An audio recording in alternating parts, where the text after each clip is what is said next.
He Rode to Makkah. By Muhammad Asad. 4. Voices, Section 1-3. 1. We ride, and Zaid sings. The dunes are lower now and wider spaced. Here and there the sand gives way to stretches of gravel and splintery basalt, and in front of us, far to the south, rise the shadowy outlines of hill ranges, the mountains of Jabal Shamar. The verses of Zaid's song penetrate in a blurred way into my sleepiness, but precisely in the measure that the words escape me, they seem to gain a wider, deeper significance quite unrelated to their outward meaning.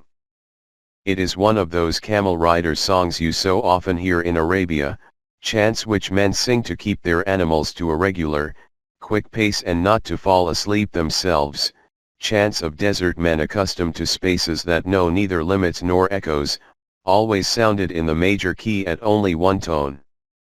Level, loose and somewhat husky, coming from high up in the throat, tenderly fading in the dry air, breath of the desert caught in a human voice. None who has traveled through desert lands will ever forget this voice. It is always the same where the earth is barren, the air hot and wide open, and life hard. We ride, and Zaid sings, as his father must have sung before him, and all the other men of his tribe and of many other tribes over thousands of years, for thousands of years were needed to mold these intensive, monotonous melodies and to bring them to their final form. Unlike the polyphonous Western music, which almost always tends to express individual feeling, these Arabian melodies, with their eternally repeated tone sequence, seem to be only tonal symbols for an emotional knowledge shared by many people, not meant to evoke moods but to remind you of your own spiritual experiences. They were born very long ago out of the atmosphere of the desert, the rhythms of the wind and of nomad life, the feel of wide expanses, the contemplation of an eternal present, and just as the basic things of human life always remain the same, these melodies are timeless and changeless. Such melodies are hardly thinkable in the West, where polyphony is an aspect not only of music but of man's feelings and desires. Cool climate, running waters, the sequence of 4 seasons, these elements give to life so multiform a significance and so many directions that Western man must needs have many longings and, thus, a strong urge to do things for the sake of doing. He must always create, build, and overcome in order to see himself again and again reaffirmed in the complexity of his life forms, and this ever-changing complexity is reflected in his music as well. Out of the sonorous Western singing, with the voice coming from the chest and always playing in several levels, speaks that Faustian nature which causes Western man to dream much, to desire much, to strive after much with a will to conquer, but perhaps also to miss much, and miss it painfully. 4. The world of the Westerner is a world of history, eternal becoming, happening, passing away. It lacks the restfulness of staying still. Time is an enemy, always to be viewed with suspicion, and never does the now carry a sound of eternity.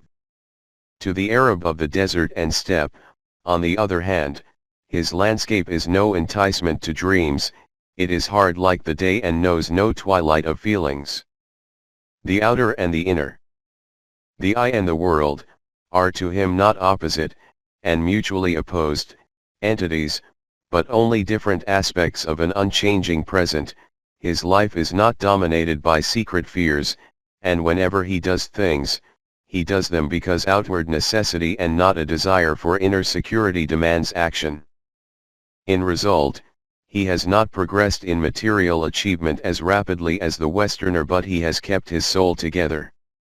For how long, I ask myself with almost a physical start, will Zaid, and Zaid's people, be able to keep their souls together in the face of the danger that is so insidiously, so relentlessly closing in on them?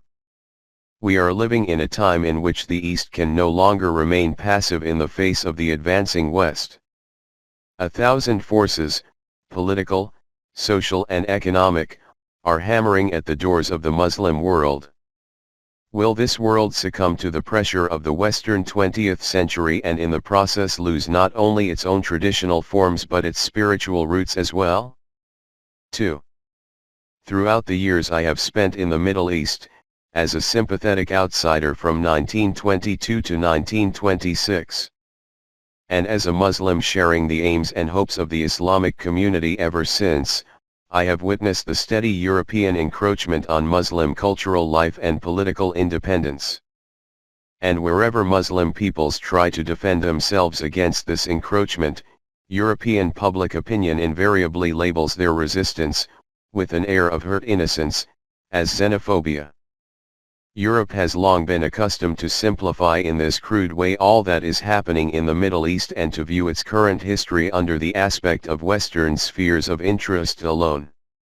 While everywhere in the West, outside of Britain, public opinion has shown much sympathy for the Irish struggle for independence, or, outside of Russia and Germany, for Poland's dream of national resurrection, no such sympathy is ever extended to similar aspirations among the Muslims. The West's main argument is always the political disruption and economic backwardness of the Middle East. And every active Western intervention is sanctimoniously described by its authors as aiming not merely at a protection of legitimate Western interests but also at securing progress for the indigenous peoples themselves. Forgetting that every direct, and even benevolent, intervention from outside cannot but disturb a nation's development. Western students of Middle Eastern affairs have always been ready to swallow such claims. They see only the new railroads built by colonial powers, and not the destruction of a country's social fabric. They count the kilowatts of new electricity, but not the blows to a nation's pride. The same people who would never have accepted Imperial Austria's civilizing mission as a valid excuse for her interventions in the Balkans indulgently accept a similar plea in the case of the British in Egypt, the Russians in Central Asia, the French in Morocco, or the Italians in Libya. And it never even crosses their minds that many of the social and economic ills from which the Middle East is suffering are a direct outcome of that very Western interest. And that, in addition, Western intervention invariably seeks to perpetuate and to widen the already existing inner disruptions and so to make it impossible for the peoples concerned to come into their own. I first began to realize this in Palestine. In 1922.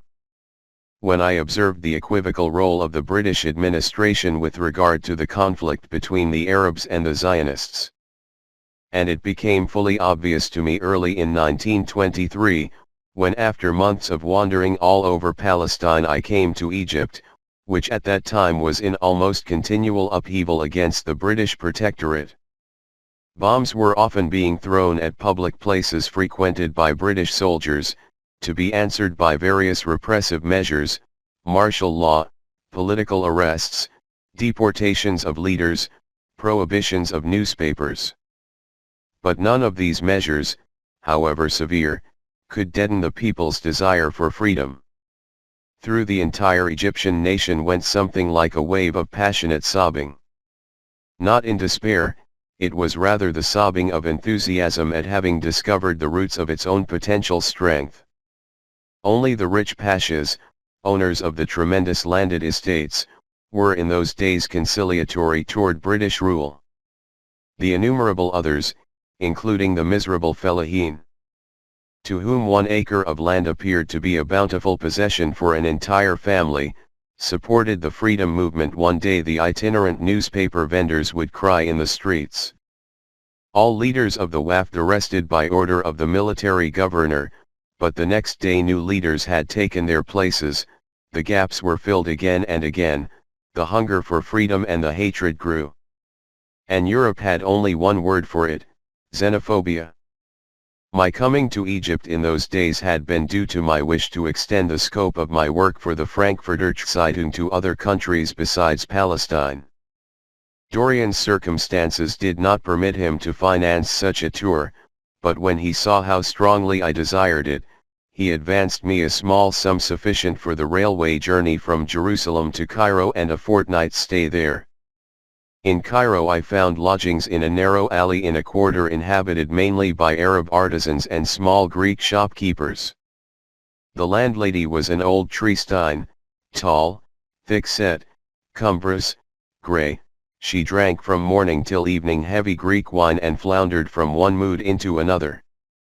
Hers was a violent, passionate temperament that never seemed to have found itself, but she was friendly toward me and made me feel well in her presence. After a week or so, my cash was approaching its end. As I did not want to return so soon to Palestine and the safety of my uncle's house, I began to look around for some other means of subsistence. My Jerusalem friend, Dr. Dahan, had given me a letter of introduction to a businessman in Cairo, and to him I went in search of advice. He proved to be a large, genial Hollander with intellectual interests far exceeding his own sphere of activities. From Jacob Dahan's letter he learned that I was a correspondent of the Frankfurter Zeitung, and when, at his request, I showed him some of my recent articles, he raised his eyebrows in astonishment. "Tell me, how old are you?" 22. "Then tell me something else, please. Who has helped you with these articles, Dahan?" I laughed. "Of course not. I wrote them myself. I always do my work myself. But why do you doubt it?"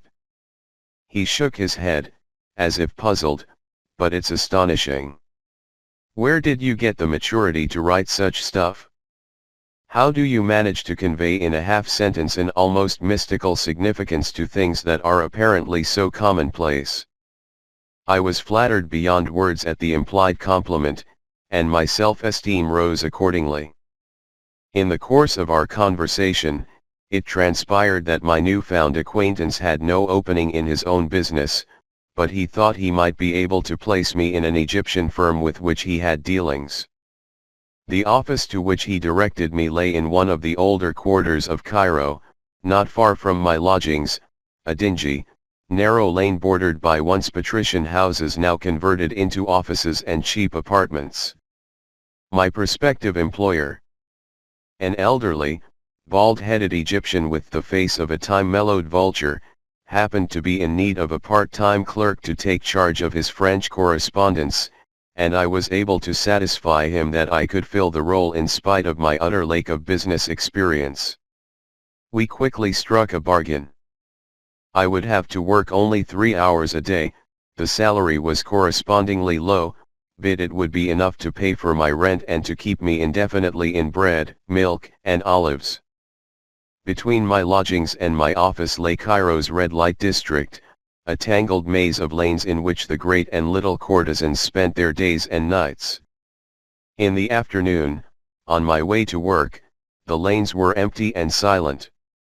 In the shadow of a bay window a woman's body would stretch itself languorously.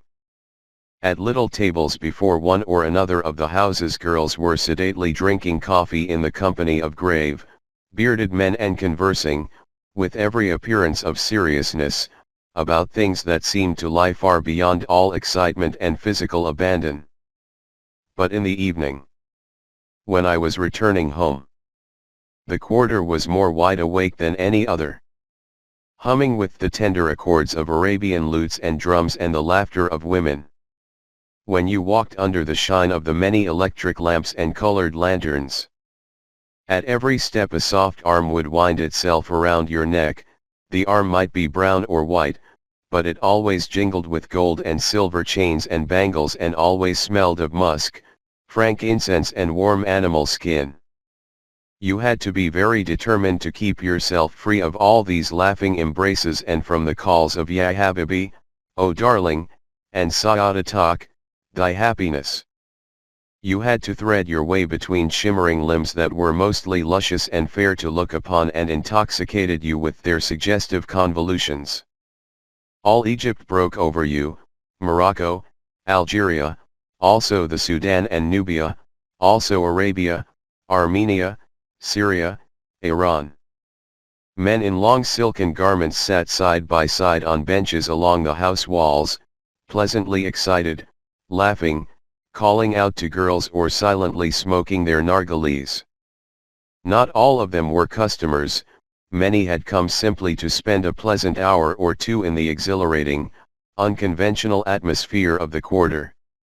Sometimes you had to step back before a ragged dervish from the Sudan, who sang his begging songs with an entranced face and stiffly outstretched arms. Clouds of incense from the swinging censer of an itinerant perfume vendor brushed your face. Off and on you heard singing in chorus, and you began to understand the meaning of some of the whirring, tender Arabic sounds. And again you heard the soft, rippling voices of pleasure, the animal pleasure of these girls. For they undoubtedly were enjoying themselves.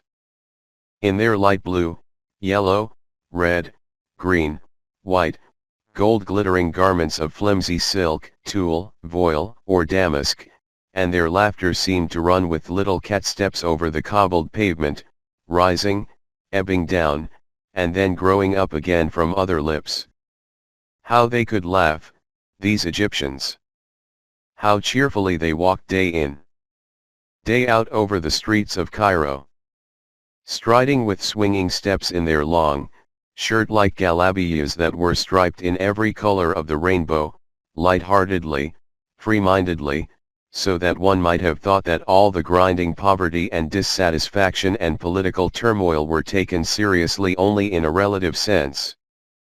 The violent, explosive excitement of these people always seemed to be ready to make room, without any visible transition, for perfect serenity and even indolence, as if nothing had ever happened and nothing were amiss.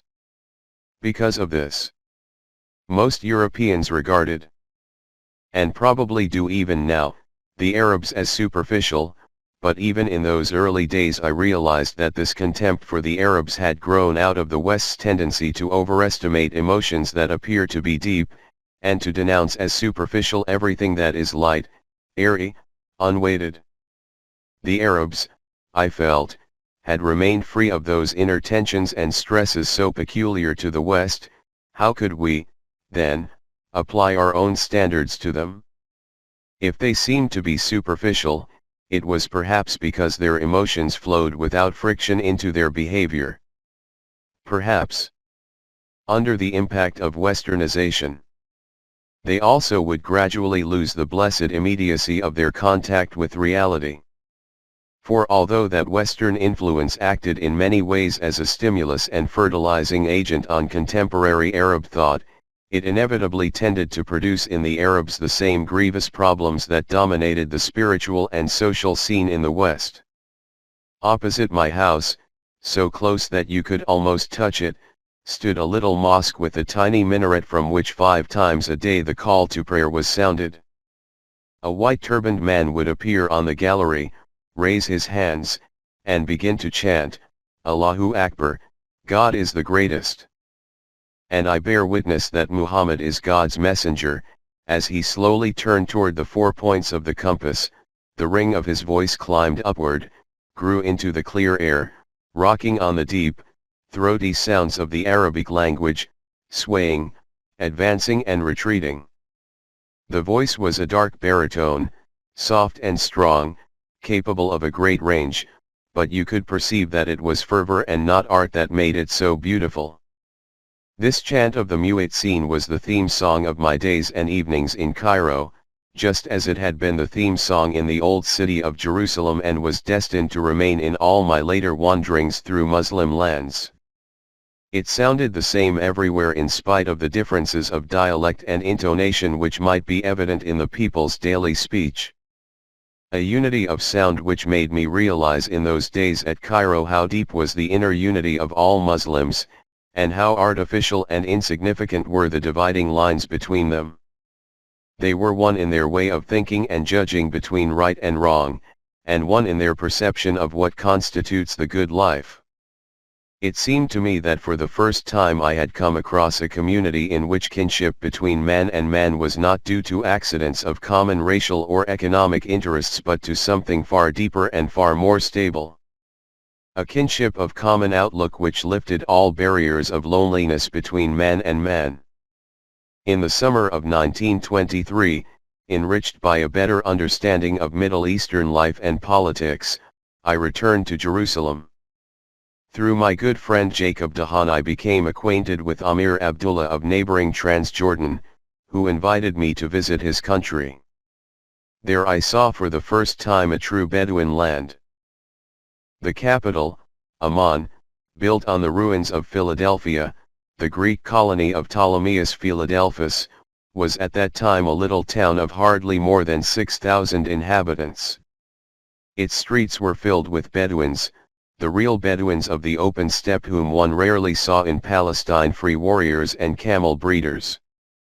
Wonderful horses galloped through the streets, every man was armed, carried a dagger in his sash and a rifle on his back. Circassian ox carts. For the town had been originally settled by Circassians who had migrated there after the Russian conquest of their homeland in the 19th century, plodded heavily through the bazaar, which in spite of its smallness was full of a bustle and commotion worthy of a much larger city. As there were no adequate buildings in the town, Amir Abdullah lived in those days in a tent camp on a hill overlooking Amman. His own tent was somewhat larger than the others and consisted of several rooms formed by canvas partitions and distinguished by utmost simplicity. In one of them, a black bearskin made a bed on the ground in a comber. In the reception room, a couple of beautiful camel saddles with silver inlaid pommels served as armrests when one sat on the carpet. Except for a Negro servant richly dressed in brocade, with a golden dagger in his belt, there was nobody in the tent when I entered it in the company of Dr. Riza Tawfiq Bey, the Emir's chief advisor. He was a Turk, formerly a university professor, and had been for 3 years, before Kemal Ataturk, Minister of Education in the Turkish cabinet. Amir Abdullah, he told me, would be back in a few minutes. Just now he was conferring with some Bedouin chieftains about the latest Najdi raid into southern Transjordan. Those Najdi Wahhabis, Dr. Riza explained to me, played within Islam a role not unlike that of the Puritan reformers in the Christian world. Inasmuch as they were bitterly opposed to all saint worship and the many mystical superstitions that had crept into Islam over the centuries, they were also irreconcilable enemies of the Sharifian family, whose head was the Emir's father, King Hussain of the Hijaz. According to Riza Tawfiq Bey, the religious views of the Wahhabis could not be rejected out of hand. They did, in fact, come closer to the spirit of the Quran than the views prevalent among the masses in most of the other Muslim countries, and might thus in time exert a beneficial influence on the cultural development of Islam. The extreme fanaticism of these people, however, made it somewhat difficult for other Muslims to appreciate the Wahhabi movement fully, and this drawback, he suggested, might not be unwelcome to certain quarters, to whom a possible reunification of the Arab peoples was a dreadful prospect. A little later the Amir came in, a man of about 40 years, of middle size, with a short, blonde beard, stepping softly on small, black patent leather slippers, clad in loose Arab garments of swishing white silk with an almost transparent white woolen abaya over them. He said, "Alan wa salan, family and plain," and that was the first time I heard this graceful Arabian greeting. There was something attractive and almost captivating in the personality of Amir Abdullah, a strong sense of humor, a warmth of expression and a ready wit. It was not difficult to see why he was so popular in those days with his people. Although many Arabs were not happy about the role he had played in the British-inspired Sharifian revolt against the Turks and regarded it as a betrayal of Muslims by Muslims. He had gained a certain prestige by his championship of the Arab cause against Zionism, and the day was yet to come when the twists and turns of his politics would make his name odious throughout the Arab world. Sipping coffee from minute cups that were handed round by the blade retainer, we talked, occasionally assisted by Dr. Riza, who spoke fluent French, of the administrative difficulties in this new country of Transjordan, where everyone was accustomed to carry arms and to obey only the laws of his own clan. But, said the Amir, the Arabs have plenty of common sense. Even the Bedouins are now beginning to realize that they must abandon their old lawless ways if they want to be free from foreign domination. The intertribal feuds of which thou must have heard so often are now gradually subsiding. And he went on describing the unruly, uneasy Bedouin tribes which used to fight with one another on the slightest pretext. Their blood feuds often lasted for generations and sometimes, handed down from father to son, even for centuries, leading to ever new bloodshed and new bitterness after the original cause had almost been forgotten. There was only one way to bring about a peaceful end. If a young man from the tribe and clan of the last victim abducted a virgin of the tribe and clan of the culprit and made her his wife, the blood of the bridal night, blood of the killer's tribe, symbolically, and finally, avenged the blood that had been spilled in homicide. Occasionally it happened that two tribes had grown weary of a vendetta which had been going on for generations, sapping the strength of both parties, and in such a case, an abduction was not infrequently arranged through a middleman from a third tribe. I have done even better than that, Amir Abdullah told me. I have established proper blood feud commissions composed of trustworthy men who travel around the country and arrange the symbolic kidnappings and marriages between hostile tribes. But, and here his eyes twinkled, I always impress upon the members of these commissions to be very careful in the choice of the virgins, for I would not like to see internal family feuds arise on the grounds of the bridegroom's possible disappointment. A boy of perhaps 12 years appeared from behind a partition, swept across the dusky tent room with quick, noiseless steps and jumped without stirrup onto the prancing horse outside the tent which a servant had been holding in readiness for him, the Emir's eldest son, Talal. In his slim body, in his rapid vault onto the horse, in his shining eyes I saw it again, that dreamless contact with his own life which set the Arab so far apart from all that I had known in Europe. Observing my obvious admiration of his son, the Amir said, he, like every other Arab child, is growing up with but one thought in mind, freedom. We Arabs do not believe ourselves to be faultless or free from error, but we want to commit our errors ourselves and so learn how to avoid them, just as a tree learns how to grow right by growing, or as running water finds its proper course by flowing. We do not want to be guided to wisdom by people who have no wisdom themselves, who have only power and guns and money, and only know how to lose friends whom they could so easily keep as friends. I did not intend to remain indefinitely in Palestine, and it was again Jacob Dahan who helped me. Himself a journalist of established reputation. He had many connections all over Europe. His recommendation secured for me contracts with two small newspapers, one in Holland and the other in Switzerland, for a series of articles to be paid in Dutch guilders and Swiss francs. As these were provincial newspapers of no great standing, they could not afford to pay a large remuneration, but to me, whose habits were simple, the money I received from them appeared ample to finance my planned journey through the Near East.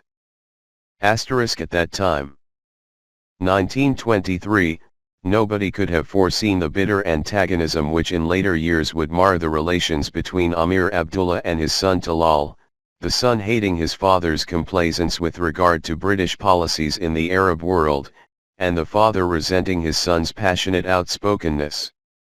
Nor could I see on that or on later occasions any sign of the mental disturbance in Talal that led to his enforced abdication from the throne of Jordan in 1952. I wanted to go to Syria first, but the French authorities, so recently established there in the midst of a hostile population, were unwilling to give a visa to an Austrian ex-enemy alien. This was a bitter blow, but there was nothing I could do about it, and so, I decided to go to Haifa and there to board a ship for Istanbul, which in any case was included in my program. On the train journey from Jerusalem to Haifa a calamity befell me. I lost a coat containing my wallet and passport. All that I had left were the few silver coins in my trousers pocket. A voyage to Istanbul was, for the time being, out of the question. No passport, no money. Nothing remained but to return by bus to Jerusalem. The fare would have to be paid on arrival with money borrowed, as usual, from Dorian.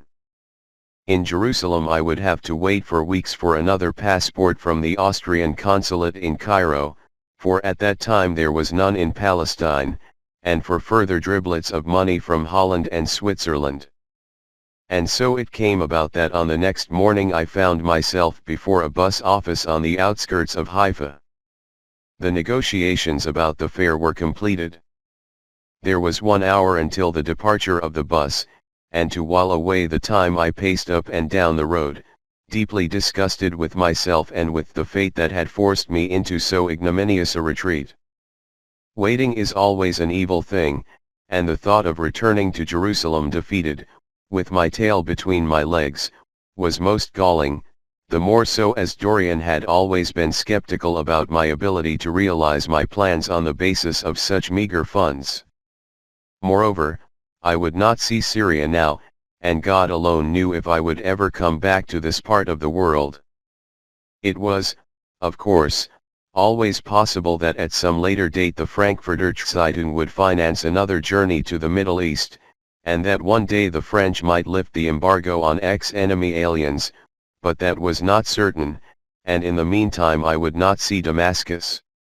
Why, I asked myself bitterly, was Damascus denied to me? But, was it really? Of course, no passport, no money. But was it absolutely necessary to have a passport and money? And, having come so far in my thoughts, I suddenly stopped in my tracks.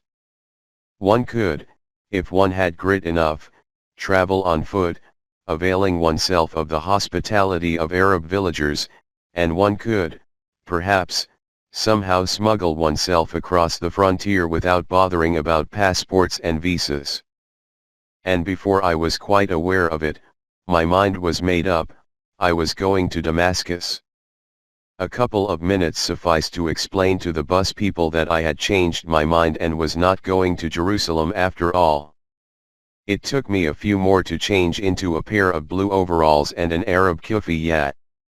The best possible protection against the Arabian sun, to stuff a few necessities into a knapsack, and to arrange for my suitcase to be dispatched to Dorian, COD. And then I set out on my long trek to Damascus. The overwhelming sense of freedom that filled me was indistinguishable from happiness. I had only a few coins in my pocket, I was embarking on an illegal deed that might land me in prison, the problem of crossing the frontier lay ahead in a vague uncertainty, I was staking everything on my wits alone, but the consciousness of having placed all on a single stake made me happy. I walked on the road to Galilee. In the afternoon the plain of Esdraelon lay on the right below me, flecked with rags of light and shadow. I passed through Nazareth and before nightfall reached an Arab village shaded by pepper trees and cypresses. At the door of the first house sat 3 or 4 men and women. I stopped, asked whether this was Arena, and after a yes was about to move on, when one of the women called after me. Yasadai, wilt thou not refresh thyself? And, as if divining my thirst, stretched a pitcher of cold water toward me. When I had drunk my fill, one of the men, obviously her husband, asked me, wilt thou not eat bread with us, and remain in our house overnight? They did not ask me who I was, where I was going or what my business was. And I stayed overnight as their guest. To be a guest of an Arab, even school children hear about it in Europe. To be a guest of an Arab means to enter for a few hours, for a time, truly and fully, into the lives of people who want to be your brothers and sisters. It is not a mere noble tradition which enables the Arabs to be hospitable in so effusive a way, it is their inner freedom. They are so free of distrust of themselves that they can easily open their lives to another man. They need none of the specious security of the walls which in the West each person builds between himself and his neighbor. We supped together, men and women, sitting cross-legged on a mat around a huge dish filled with a porridge of coarsely crushed wheat and milk. My hosts tore small pieces from large, paper-thin loaves of bread with which they deftly scooped up the porridge without ever touching it with their fingers. To me they had given a spoon, but I refused it and attempted, not without success, and to the evident pleasure of my friends, to emulate their simple and nevertheless dainty manner of eating. When we lay down to sleep, about a dozen people in one and the same room, I gazed at the wooden beams above me from which strings of dried peppers and eggplant were hanging. At the many niches in the walls filled with brass and stoneware utensils, at the bodies of sleeping men and women, and asked myself whether at home I could ever have felt more at home. In the days that followed, the rust brown of the Judean hills with their bluish gray and violet shadows gradually gave way to the more gay and mellow hills of Galilee. Springs and little streams unexpectedly made their appearance. Vegetation became more luxuriant. In groups stood thickly leafed olive trees and tall, dark cypresses. The last summer flowers could still be seen on the hillsides. Sometimes I walked part of the way with camel drivers and enjoyed for a while their simple warmth. We drank water from my canteen, smoked a cigarette together, then I walked on alone. I spent the nights in Arab houses and ate their bread with them. I tramped for days through the hot depression along the Lake of Galilee and through the soft coolness around Lake Huel, which was like a mirror of metal, with silvery mists, slightly reddened by the last rays of the evening sun that hovered over the water. Near the shore lived Arab fishermen in huts built of straw mats loosely slung around a framework of branches. They were very poor, but they did not seem to need more than these airy huts, the few faded garments on their backs, a handful of wheat to make bread and the fish they caught themselves, and always they seemed to have enough to ask the wanderer to step in and eat with them. The northernmost point in Palestine was the Jewish colony of Metala, which, I had learned earlier, was a kind of gap between British-administered Palestine and French Syria. On the basis of an agreement between the two governments, this and two neighboring colonies were shortly to be incorporated into Palestine. During those few weeks of transition, Metala was not effectively supervised by either of the two governments, and thus appeared to be an ideal place from which to slip into Syria. It was, I understood, only later, on the highways, that identification papers would be demanded of the traveler. The Syrian control was said to be very strict. It was practically impossible to go far without being stopped by gendarmes. As Metala was officially still considered part of Syria, every one of its adult inhabitants held, like elsewhere in the country, an identity certificate issued by the French authorities. To secure such a paper for myself became my most pressing task. I made some discreet inquiries and was finally guided to the house of a man who might be prepared to part with his certificate for a consideration. He was a large person in his late 30s and was described as such in the crumpled and greasy document which he pulled out of his breast pocket, but as the paper bore no photograph, the problem was not insoluble. "How much do you want for it?" I asked. £3. I took from my pocket all the coins I possessed and counted them. They came to 55 piastres, that is, a little over half a pound. "This is all I have," I said, "as I must keep something for the rest of my journey. I can give you no more than 20 piastres, which was exactly 1/15 of what he had demanded. After some minutes of haggling we settled on 35 piastres, and the document was mine. It consisted of a printed sheet with 2 columns, one French and the other Arabic, the relevant data having been inserted in ink on the dotted lines. The personal description did not bother me much, for, as is usual with such descriptions, it was wonderfully vague. But the age mentioned was 39, while I was 23 and looked 20. Even a very careless police officer would immediately notice the discrepancy, and so it became necessary to change the age entry.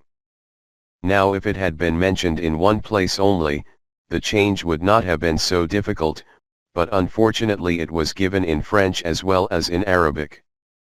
Despite my careful penning, I achieved what could only be described as an unconvincing forgery. To anybody with eyes in his head it would be obvious that the figures had been altered in both columns. But that could not be helped. I would have to rely on my luck and the negligence of the gendarmes.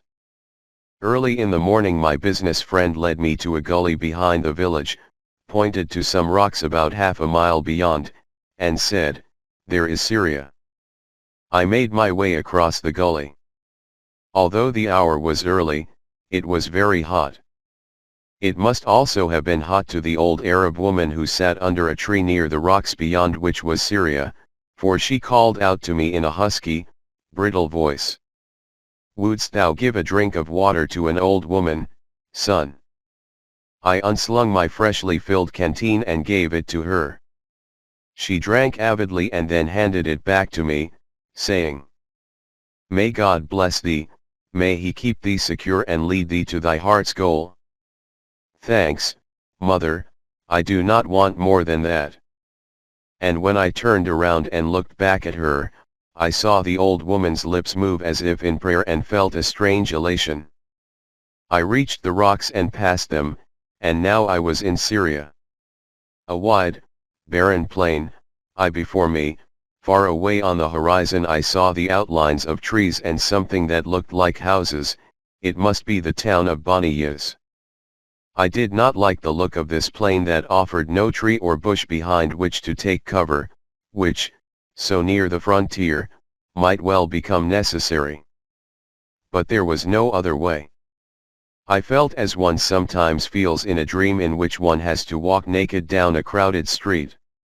It was nearly noon when I reached a small streamlet bisecting the plain. As I sat down to take off my shoes and socks, I saw in the distance 4 horsemen moving in my direction.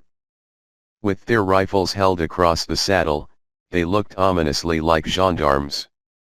They were gendarmes. There would have been no sense in my trying to run away, and so I comforted myself that whatever was to happen would happen. If I were caught now, I would probably receive no more than a few blows with a rifle butt and be escorted back to Midala. I waded through the stream, sat down on the opposite bank and started leisurely to dry my feet, waiting for the gendarmes to come closer. They came and stared down at me with suspicion, for although I was wearing Arab headdress, I was obviously a European.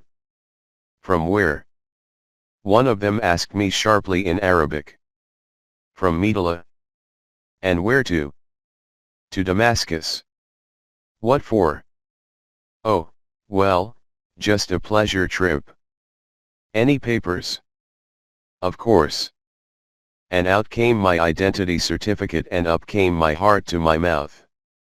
The gendarme unfolded the paper and looked at it, and my heart slipped back to its proper place and started to beat again, for I saw that he held the document upside down, obviously unable to read.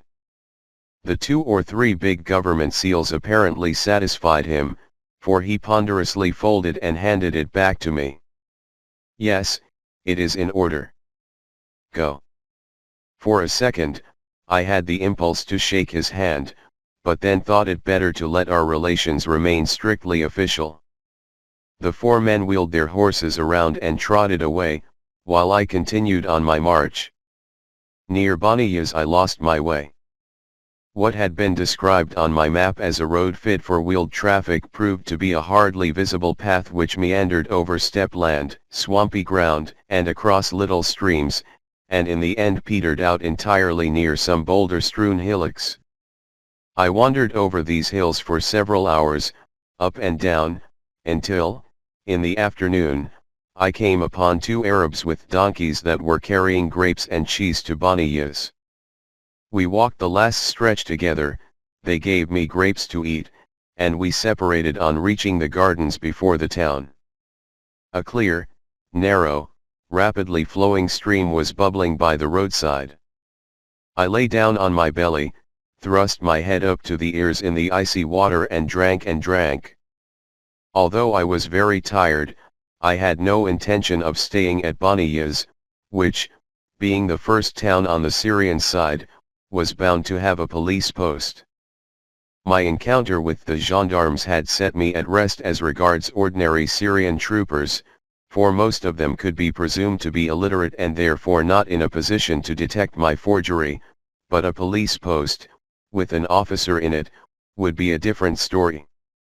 I therefore set out at a quick pace through narrow lanes and byways, avoiding the main bazaar street where such a post would most likely be located. In one of the lanes, I heard the sound of a lute and a man's voice singing to the accompaniment of clapping. Drawn to it, I rounded the corner, and stood quite still, for just opposite me, at a distance of perhaps 10 paces, was a door inscribed Pace de Police, with several Syrian policemen, an officer among them, sitting on stools in the afternoon sun and enjoying the music of one of their comrades. It was too late to retreat, for they had already seen me, and the officer, apparently also a Syrian, called out to me. "Hey, come here." There was nothing to it but to obey. I advanced slowly, and then a brainwave struck me. Taking out my camera, I politely greeted the officer in French and continued, without waiting for his questions. "I am coming from Metala on a short visit to this town but would not like to go back without taking a photo of you and your friend here, whose song has so enchanted me." Arabs like to be flattered, and in addition they delight in being photographed, and so the officer consented with a smile and requested me to send him the photograph after it was developed and printed, which I later did, with my compliments. It no longer occurred to him to ask me for my identification papers. Instead, he treated me to a cup of sweet tea and wished me bon voyage when I finally rose to go back to Metala. I retreated the way I had come, made a circuit around the town, and proceeded on my way to Damascus. Exactly 2 weeks after I had left Haifa I arrived at the big village, almost a town, of Mahdal ash-Shams, which was inhabited mainly by Druzes and a few Christians. I chose a house which looked fairly prosperous and told the young man who opened the door to my knock that I would be grateful for shelter for the night. With the usual Ahlan wa Sahlan the door was opened wide, and within a few minutes I found myself accepted into the small household. As I was now deep in Syria, with several possible ways leading to Damascus, I decided to take my Druze host into my confidence and ask his advice. Knowing that no Arab would ever betray his guest, I placed all the facts squarely before him, including the fact that I was traveling on a false identity certificate. I was told that it would be extremely risky for me to travel on the highway because from here onward it was patrolled by French gendarmes, who would not let me pass as easily as the Syrians had done. "I think I will send my son with thee," said my host, pointing toward the young man who had opened the door to me, "and he will guide thee across the mountains and help thee to avoid the roads." After the evening meal we sat down on the open terrace before the house and discussed the route we should take next morning. On my knees was spread the small-scale German map of Palestine and Syria which I had brought with me from Jerusalem. And I was trying to follow on it the course indicated by my Druze friend. While we were thus occupied, a man in the uniform of a police officer, evidently a Syrian, came strolling along the village street. He had appeared so suddenly from around a corner that I had hardly time enough to fold the map, let alone hide it from his view. The officer seemed to recognize a stranger in me, for after passing our terrace with a nod to my host, he turned back at the next comber, and slowly walked toward us. "Who are you?" he asked in French in a not unkind voice. I repeated my usual rigmarole about being a colonist from Metala on a pleasure trip, and when he demanded to see my identity certificate, I had to give it to him. He looked at the paper attentively, and his lips twisted in a grin. "And what is it that you have in your hand?" he continued, pointing to the folded German map. I said that it was nothing of importance, but he insisted on seeing it, unfolded it with the deft fingers of a man accustomed to handling maps, looked at it for a few seconds, folded it carefully and handed it back to me with a smile. Then he said in broken German, "During the war I served in the Turkish army side by side with the Germans." And he saluted in the military fashion, grinned once again and walked away. He has understood that thou art an Alemanni. He likes them, and hates the French. He won't bother thee. Next morning, accompanied by the young Druze, I set out on what must have been the hardest march of my life. We walked for over 11 hours, with only one break at noon for about 20 minutes, over rocky hills, down deep gorges, through dry river beds, up hills again, between boulders, over sharp pebbles, uphill, downhill, uphill, downhill, until I felt that I could walk no more. When in the afternoon we reached the town of Al-Qatana in the plains of Damascus, I was entirely worn out, my shoes were torn, and my feet swollen. I wanted to stop overnight at the place, but my young friend advised strongly against it.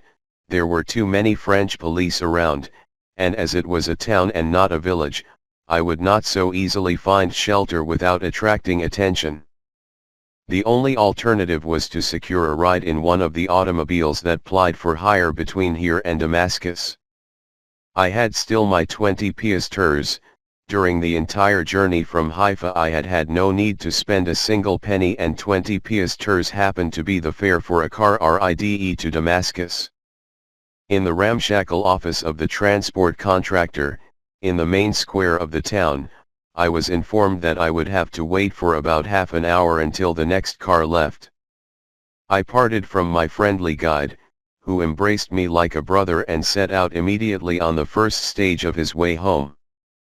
Sitting with my knapsack by my side near the door of the booking office, I dozed off under the rays of the late afternoon sun, only to be rudely awakened by someone shaking me by the shoulder, a Syrian gendarme.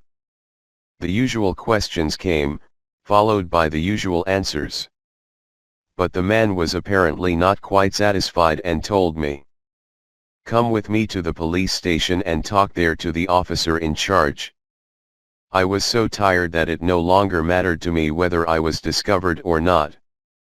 The officer in the station room proved to be a big, burly French sergeant, his tunic unbuttoned, behind a desk on which stood an almost empty bottle of arrack and a dirty glass. He was completely, angrily, drunk and glared with bloodshot eyes at the policeman who had brought me in. "What is it now?" The policeman explained in Arabic that he had seen me, a stranger, sitting in the main square, and I explained in French that I was not a stranger, but a law-abiding citizen. "Law-abiding citizen?" the sergeant shouted.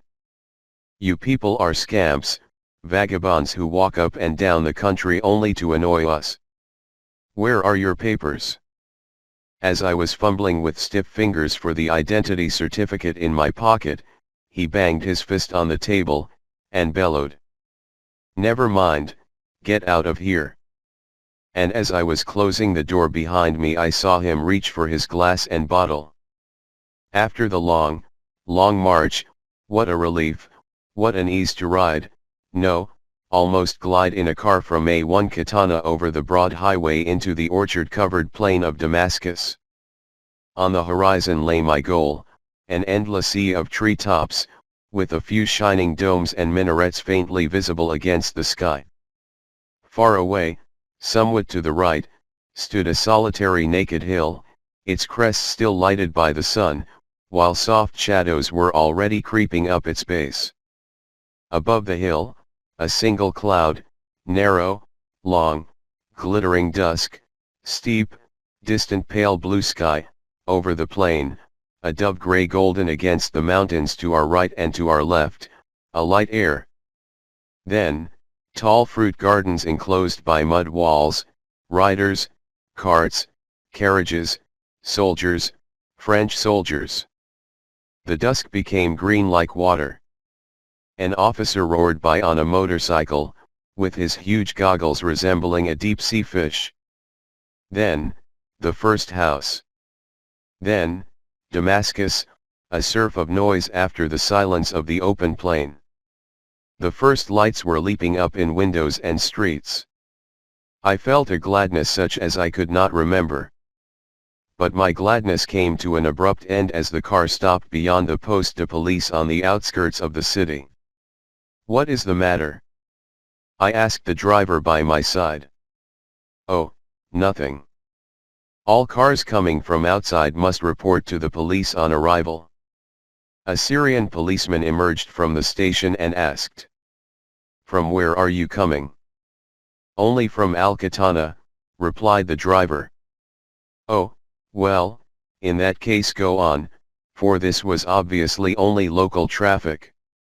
The driver let in his clutch with a grind. We moved on and I breathed freely once more. But at that moment someone called out from the street, "The top is loose." And a few paces beyond the poste de police the driver stopped the aged car to attend to the open top that had flopped down on one side. While he was thus engaged, the policeman approached us idly once again, apparently interested in no more than the driver's mechanical problem. Then, however, his glance alighted on me and I saw, with a stiffening of my whole body, that his eyes became alert. He was looking me up and down, came closer, and squinted at the floor of the car where my knapsack lay. "Who art thou?" he asked suspiciously. I began, "From Metala," but the policeman was shaking his head unbelievingly. Then he whispered something to the driver. I could make out the words. "English soldier. Deserter." And for the first time it dawned upon me that my blue overalls, my brown kufiyah with its gold-threaded eagle and my military-type knapsack, which I had bought in a junk shop in Jerusalem, closely resembled the outfit of the Irish constabulary employed in those days by the government of Palestine, and I also remembered that there was an agreement between the French and British authorities to extradite their respective deserters. In my broken Arabic I tried to explain to the policeman that I was no deserter, but he waved aside my explanations. Explain all this to the inspector. And so I was obliged to go into the police station, while the driver, with a muttered apology for not being able to wait for me, started the car and disappeared from view. The inspector was out for the time being but, I was told, would be back any moment. I had to wait in a room which contained only a bench and, apart from the main entry, 2 other doors. Over one of them was inscribed Gardien de Prison and over the other simply Prison. Amid these very unpropitious surroundings I waited for over half an hour, each minute more and more convinced that this was my journey's end, for inspector sounded much more ominous than simply officer. If I were now discovered, I would have to spend some time, perhaps weeks, in jail as under trial prisoner. Then I would receive the customary sentence of 3 months, after serving it I would have to march on foot, accompanied by a mounted gendarme, back to the frontier of Palestine, and, to top it all, I might expect an eviction from Palestine as well for breaking passport regulations. The gloom in the waiting room was nothing compared with the gloom within me. Suddenly I heard the whir of a motor car. It stopped before the station gate. A moment later a man in civilian dress with a red tarbush on his head entered the room with a quick step, followed by the policeman who was excitedly trying to report something to him. The inspector was quite obviously in a great hurry. I do not know exactly how it happened, but I presume that what I did at that crucial moment was the outcome of one of those rare flashes of genius which in different circumstances, and perhaps in different men, produce events that change history.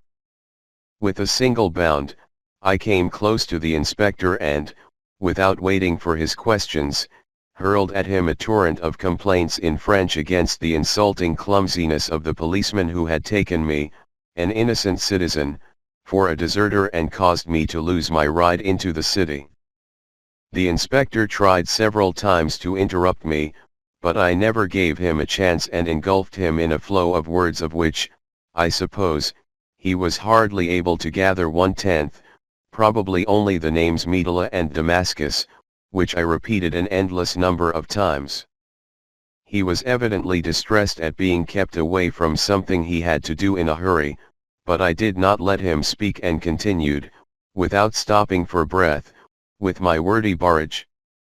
Ultimately, he threw up his hands in despair and cried, "Stop, for God's sake! Have you any papers?" My hand went automatically into my breast pocket and, still pouring out sentence after sentence in an unceasing stream, I thrust the false identity certificate into his hands. The poor man must have felt as if he were drowning, for he only quickly turned over a corner of the folded sheet, saw the government stamp, and threw it back at me. All right, go, only go." And I did not wait for him to repeat his request. A few months earlier, in Jerusalem, I had met a Damascene teacher who had invited me to be his guest whenever I came to Damascus, and it was after his house that I now inquired. A little boy offered himself as my guide and took me by the hand. Deep evening. The old city. Narrow lanes which the overhanging oriel windows made more nightly than the night itself could make them. Here and there I could see, in the yellow light of a kerosene lantern, a fritteer's shop with a mound of watermelons and baskets of grapes outside it. People like shadows. Sometimes behind the latticed windows a woman's shrill voice. And then the little boy said, "Here." I knocked at a door. Somebody answered from inside and I lifted the latch and entered a paved courtyard. In the darkness I could discern grapefruit trees heavy with green fruit and a stone basin with a fountain. Someone called out from above, "Tafadal, ya Sidi," and I ascended a narrow staircase along one of the outer walls and walked through an open loggia and into the arms of my friend. I was dead tired, entirely exhausted, and let myself fall unresistingly onto the bed that was offered me. The wind rustled in the trees of the courtyard in front and in the trees of the garden behind the house. From the distance came many muffled sounds, the voice of a great Arabian city going to sleep. It was with the excitement of a new understanding, with my eyes open to things I had not suspected before, that I wandered in those summer days through the alleys of the old bazaar of Damascus and recognized the spiritual restfulness in the life of its people. Their inner security could be observed in the way they behaved toward one another, in the warm dignity with which they met or parted, in the manner in which two men would walk together, holding each other by the hand like children, simply because they felt friendly toward each other, in the manner in which the shopkeepers dealt with one another, those traders in the little shops, those inexorable callers to passers-by, seemed to have no grasping fear and no envy in them, so much so that the owner of a shop would leave it in the custody of his neighbor and competitor whenever it became necessary for him to be away for a while. I often saw a potential customer stop before an untended stall, obviously debating within himself whether to wait for the return of the vendor or to move on to the adjoining stall, and invariably the neighboring trader, the competitor, would step in to inquire after the customer's wants and sell him the required goods, not his own goods, but those of his absent neighbor, and would leave the purchase price on the neighbor's bench. Where in Europe could one have witnessed a like transaction? Some of the bazaar streets were thronged with the hardy figures of Bedouins in their wide, flowing garments, men who always seemed to carry their lives with themselves, and always walked in their own tracks. Tall men with grave, burning eyes were standing and sitting in groups before the shops. They did not talk much to one another, one word, one short sentence, attentively spoken and as attentively received, sufficed for long conversations. These Bedouins, I felt, did not know chatter, that talking about nothing, with nothing at stake, the hallmark of worn-out souls, and I was reminded of the words of the Quran which described life in paradise. And thou hearest no chatter there. Silence seemed to be a Bedouin virtue. They wrapped themselves in their wide, brown and white, or black cloaks and kept silent. They passed you by with a silent child's glance, proud, modest and sensible. When you addressed them in their tongue, their black eyes lit up in a sudden smile, for they were not self-absorbed and liked to be sensed by the stranger. They were grand seigneurs, entirely reserved and nevertheless open to all things of life. On a Friday, the Muslim Sabbath, you could perceive a change of rhythm in the life of Damascus, a little whirlwind of happy excitement and, at the same time, solemnity. I thought of our Sundays in Europe, of the silent city streets and closed shops. I remembered all those empty days and the oppression which that emptiness brought forth. Why should it be so? Now I began to understand it. Because to most people in the West their everyday life is a heavy load from which only Sundays can release them. Sunday is no longer a day of rest but has become an escape into the unreal, a deceptive forgetfulness behind which, doubly heavy and threatening, the weekday lurks. To the Arabs, on the other hand, Friday did not seem to be an opportunity to forget their workdays. Not that the fruits of life fell easily and without effort into the laps of these people, but simply because their labors, even the heaviest, did not seem to conflict with their personal desires. Routine, for the sake of routine, was absent. Instead, there was an inner contact between a working man and his work, and so respite became necessary only if one got tired. Such a consonance between man and his work must have been envisaged by Islam as the natural state of affairs and, therefore, no obligatory rest had been prescribed for Friday. The artisans and small shopkeepers in the Damascus bazaars worked for a few hours, abandoned their shops for a few hours, during which they went away to the mosque for their noon prayers and afterward met with some friends in a cafe. Then they would come back to their shops and work again for a few hours in glad relaxation, everyone just as he pleased. Only a few shops were closed, and except during the time of prayer, when the people assembled in the mosques, all the streets were as full of bustle as on other days. One Friday I went with my friend and host into the Umayyad Mosque. The many marble columns which supported the domed ceiling shone under the sun rays that fell through the lintel windows. There was a scent of musk in the air, red and blue carpets covered the floor. In long, even rows stood many hundreds of men behind the imam who led the prayer. They bowed, knelt, touched the ground with their foreheads, and rose again, all in disciplined unison, like soldiers. It was very quiet.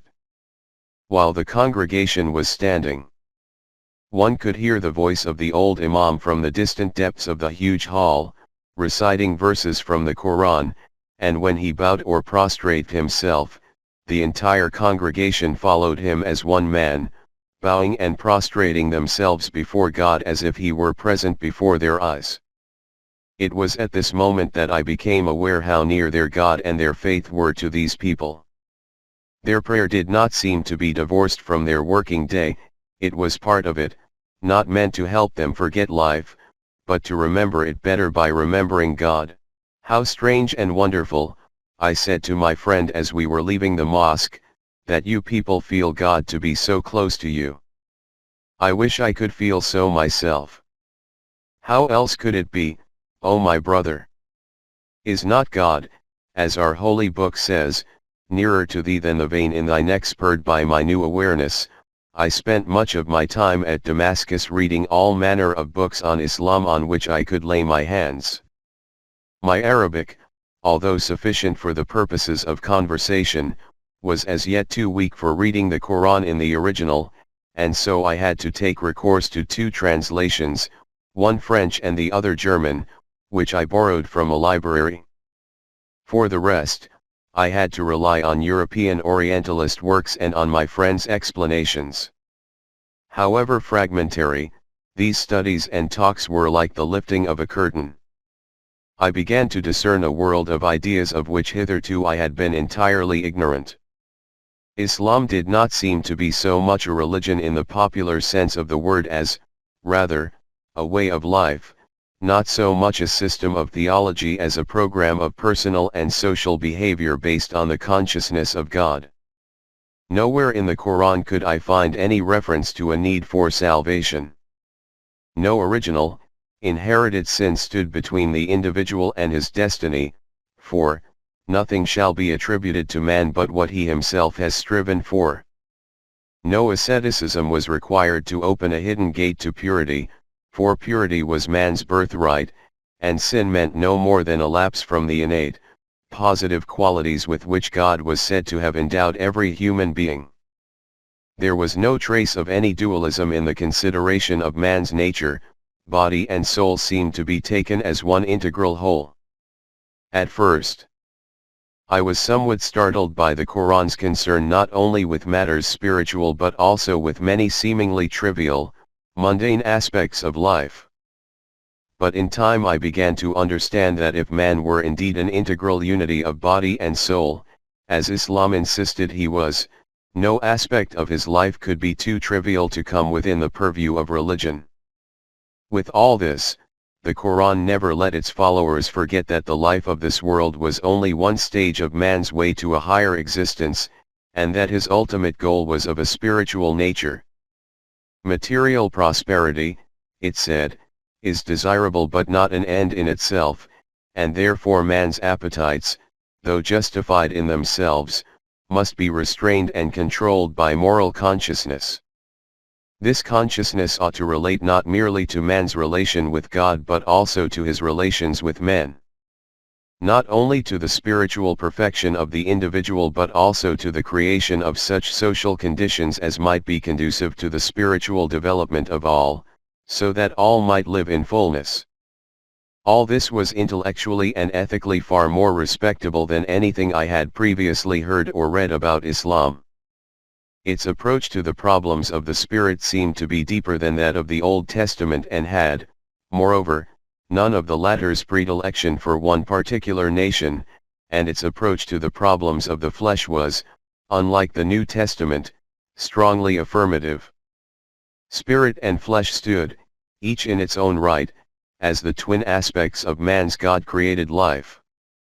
Was not perhaps this teaching, I asked myself, responsible for the emotional security I had so long sensed in the Arabs? One evening my host invited me to accompany him to a party in the house of a rich Damascene friend who was celebrating the birth of a son. We walked through the winding lanes of the inner city, which were so narrow that the projecting bay windows and lattice-encased balconies almost touched one another from opposite sides of the street. Deep shadows and peaceful silence dozed between the old houses of stone. Sometimes a few black-veiled women passed you by with swift little steps, or a bearded man, dressed in a long kaftan, appeared from around a corner and slowly disappeared behind another. Always the same corners and irregular angles, always the same narrow lanes which cut across one another in all directions, always promising to lead to astounding revelations and always opening into another, similar lane. But the revelation did come in the end. My friend and guide stopped before a nondescript wooden door set in a blank, mud-plastered wall and said, "Here we are," knocking with his fist against the door. It opened with a squeak. A very old man bade us welcome with a toothlessly mumbled, "Ahlan, Ahlan wa Salan," and through a short corridor with 2 right-angled turns we entered the courtyard of the house that from outside had resembled nothing so much as a mud-colored barn. The courtyard was wide and airy, paved like a huge chessboard with white and black marble slabs.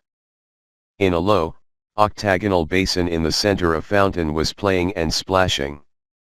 Lemon trees and oleander bushes, set in small openings in the marble pavement, spread their blossom and fruit-laden branches all over the courtyard and along the inner house walls, which were covered from base to roof with alabaster reliefs of the most delicate workmanship, displaying intricate, geometrical patterns and leafy arabesques, interrupted only by windows framed in broad, lace-like open work of marble. On one side of the yard the walls were recessed to form, about 3 feet above ground level, a deep niche the size of a large room, accessible by broad marble steps. Along the 3 walled sides of this niche, called liwan, ran low, brocade divans, while on the floor a costly carpet was spread. The niche walls were lined with huge mirrors up to a height of perhaps 15 feet, and the entire courtyard with its trees, its black and white pavement, its alabaster reliefs, marble window embrasures and carved doors which led to the interior of the house, and the many-colored throng of guests who sat on the divans and strolled around the water basin, all this was duplicated in the mirrors of the liwan. And when you looked into them, you discovered that the opposite wall of the courtyard was covered with similar mirrors in its entire width, so that the whole spectacle was being reflected twice, 4 times, 100 times, and thus transformed into a magic, endless ribbon of marble, alabaster, fountains, myriads of people, forests of lemon trees, oleander groves, an endless dreamland glistening under an evening sky still rosy from the rays of the setting sun. Such a house, bare and unadorned on the street side, rich and delightful within, was altogether new to me. But in time I came to know that it was typical of the traditional dwellings of the well-to-do not only in Syria and Iraq but also in Iran. Neither the Arabs nor the Persians cared in earlier days for facades. A house was meant to be lived in and its function was limited to its interior. This was something quite different from the forced functionalism so much sought after in modern Western architecture. The Westerners, entangled in a kind of inverted romanticism, unsure of their own feelings, nowadays build problems. The Arabs and Persians build, or built until yesterday, houses. The host seated me to his right on the divan, and a barefooted servant offered coffee on a small brass tray. Smoke from bubbling nargils mingled with the rose-water-scented air of the liwan and floated in wisps toward the glass-shaded candles which were being lighted, one after another, along the walls and between the darkening green of the trees. The company, all men, was most varied. Men in kaftans of striped, rustling Damascus silk or ivory-colored Chinese raw silk, voluminous jubbas of pastel-shaded fine wool, gold-embroidered white turbans, over red tarbushes, men in European clothes, but obviously completely at ease in their cross-legged position on the divans. Some Bedouin chieftains from the steppes, with their retinues, were there, eyes black and gloriously alive, and small black beards around lean, brown faces. Their new clothes swished with every movement, and all of them carried silver-sheathed swords. They were indolently and completely at ease, true aristocrats, only that their ease, in distinction from that of European aristocrats, was not a soft shine bred through generations of loving care and good living, but like a warm fire coining out of the sureness of their perceptions. A good air surrounded them, a dry and clear atmosphere, the same air which I had once sensed in reality on the borders of the desert, embracing in its chastity but not intruding. They were like distant friends, like passing visitors in this place. Their free, aimless life awaited them elsewhere. A dancing girl came out of one of the doors and ran lightly up the steps to the liwan. She was very young, certainly no more than 20, and very beautiful. Dressed in billowing trousers of some crackling, iridescent silk material. A pair of golden slippers and a pearl-embroidered bodice which not so much covered as accentuated her high, upstanding breasts. She moved with the sensuous grace of one accustomed to be admired and desired, and you could almost hear the ripple of delight that ran through this assembly of men at the sight of her soft-limbed body and her taut ivory skin. She danced, to the accompaniment of a hand drum wielded by the middle-aged man who had entered the liwin immediately behind her, one of those traditional, lascivious dances so beloved in the East, dances meant to evoke slumbering desires and to give promise of a breathless fulfillment. "O thou wonderful, O thou strange," murmured my host. Then he slapped my knee lightly and said, "Is she not like soothing balm on a wound?" As quickly as she had come, the dancer disappeared, and nothing remained of her but the hazy shimmer in the eyes of most of the men. Her place on the carpet in the liwin was taken by 4 musicians, some of the best in all Syria, I was told by one of the guests. One of them held a long-necked lute, another a flat, single-headed drum, like a timbrel without jingles, the third an instrument that resembled a zither, and the fourth an Egyptian tambour, something like a very wide brass bottle with a bottom of drum skin. They began to twang and drum delicately, playfully at first, without any discernible accord, seemingly each man for himself, as if tuning their instruments in preparation for a common upward beat. He with the zither drew his fingertips lightly several times over the strings from high to low with a subdued, harp-like effect. The tambour player drummed softly, stopped, and drummed again.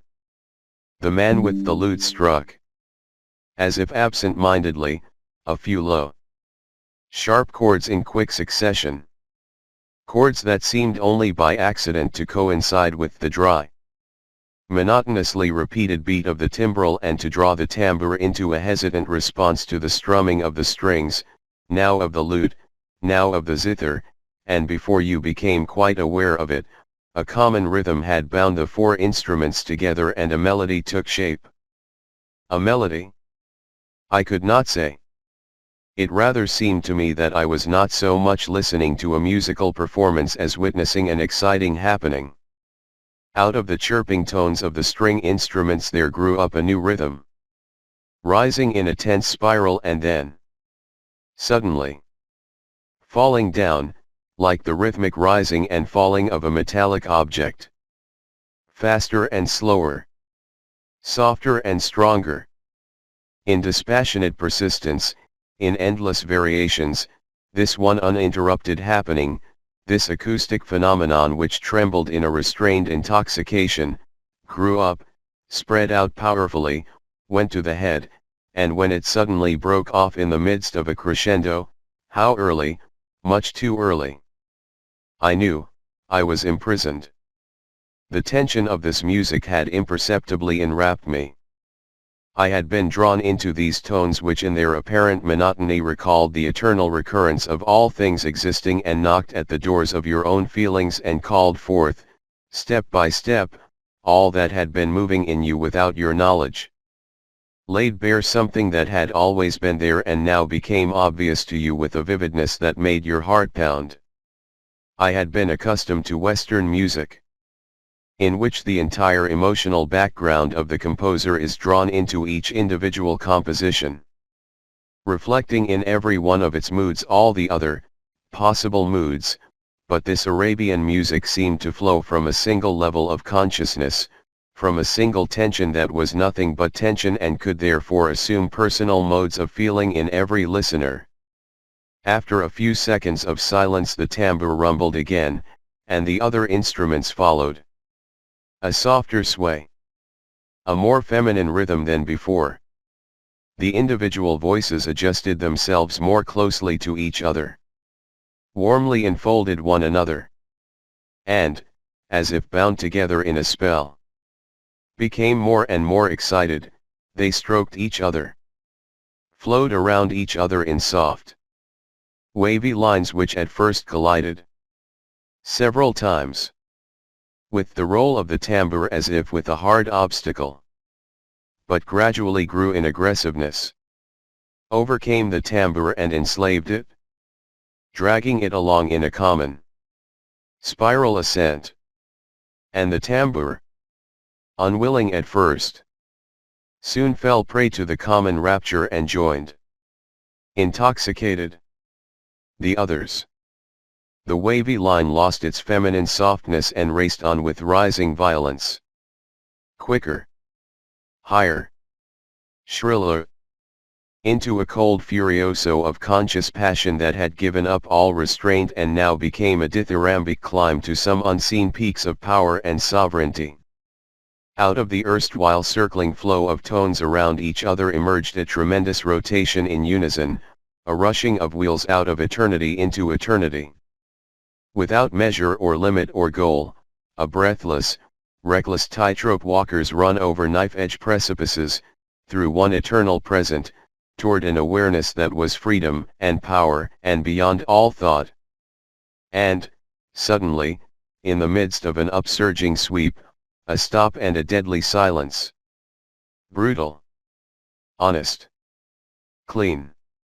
Like a rustling of tree leaves, breath returned to the listeners, and the long-drawn murmur for Ya Allah went through them. They were like wise children who play their long understood and ever-tempting games. They were smiling in happiness. 3. We ride and Zaid sings always the same rhythm, always the same monotonous melody. For the soul of the Arab is monotonous but not in sense of poverty of imagination. He has plenty of that, but his instinct does not go, like that of Western man after width, three-dimensional space, and the simultaneity of many shades of emotion through Arabian music speaks a desire to carry, each time, a single emotional experience to the utmost end of its reach. To this pure monotony, this almost sensual desire to see feeling intensified in a continuous, ascending line, the Arabian character owes its strength and its faults. Its faults, for the world wants to be experienced, emotionally, in space as well. And its strength, for the faith in the possibility of plan endless linear ascent of emotional knowledge can in the sphere of the mind lead nowhere but to God. Only on the basis of this inborn drive, so peculiar to people of the desert, could grow the monotheism of the early Hebrews and its triumphant fulfillment, the faith of Muhammad. Behind both stood the motherly desert.